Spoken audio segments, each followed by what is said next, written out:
Today we will be looking at how the federal government affects higher education. As a sophomore in high school, it is important to me how the government chooses to support colleges, universities, and community institutions. As a 7th grader in middle school, college is the next upcoming step in my life. The way the federal government gives money to Americans as they go to college defines the future for America. What is the best way to become educated? Although there are many opinions and options for schooling, college is considered the best option for those who finish high school.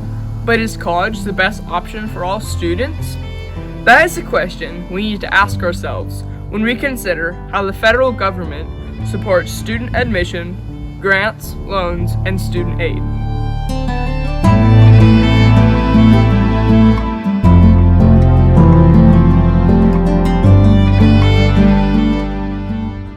In 2018, USspending.gov stated that the higher education institutions received a total of $1.068 trillion in revenue from federal and non-federal funding sources.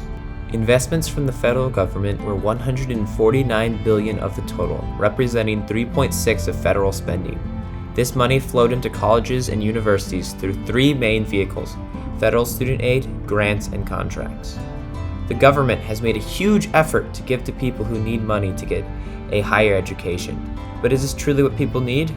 Is the government, in fact, wasting money? And do so many students need to go in college and take out student loans? After all, many people know the crippling power of student debt.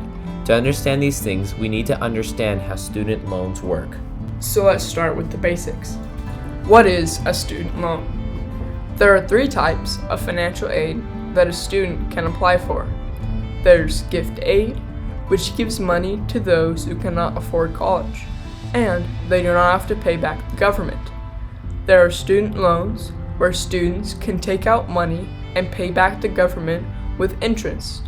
And there's work study, where you can get a job on campus and earn money like how you would with any regular type of job. So college students are able to go to college, and if they can't afford it, they have an option to take out a loan. But because so many students are taking out loans, colleges are raising tuition prices. Now it's becoming increasingly harder to afford going to college, and many students will take out bigger and bigger loans. Is it still worth it to attend college if you have to go in debt for it? Yeah, that's becoming an increasing question. For a majority of people who borrow to go to college, college is still a good investment. After all, college graduates typically earn anywhere from 50 to as much as 100% more than high school graduates. So in most cases, they will ultimately recoup the money they borrow. But that's not as true today, perhaps, as it was 5 or 10 years ago, as the costs of college keep rising and as more and more people are leaving college and having difficulty getting really good jobs. So it's a question that more and more parents and prospective students need to be asking. There are many opinions on how the federal government should stop student debt, whether it be making college free or absolving student debt, or, on the flip side, having the government and universities focus on helping students, not giving away free money.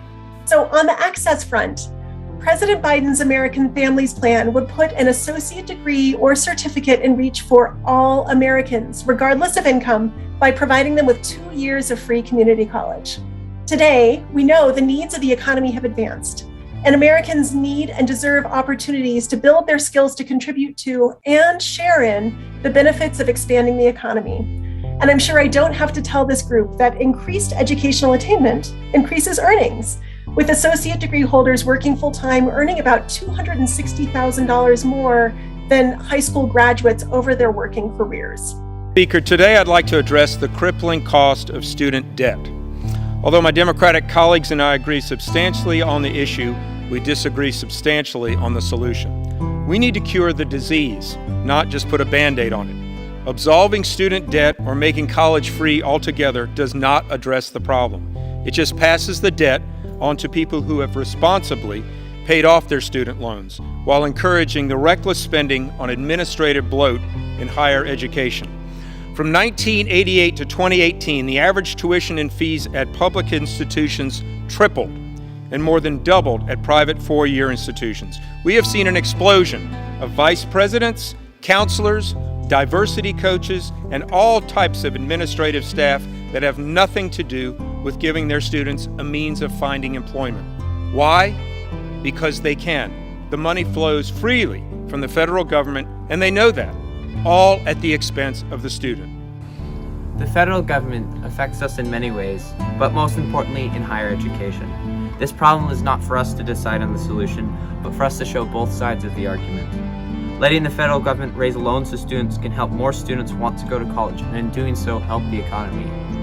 After all, it is shown that students with college degrees do make more money overall. But letting the government give away free money to those who do not need it, and eventually waste it, can cause our economy to decline. Absolving student debt or even making college free doesn't solve the problem. It just passes off debts to those who worked hard to get a college degree. All these reasons and more are why we should pay attention to how the federal government affects higher education.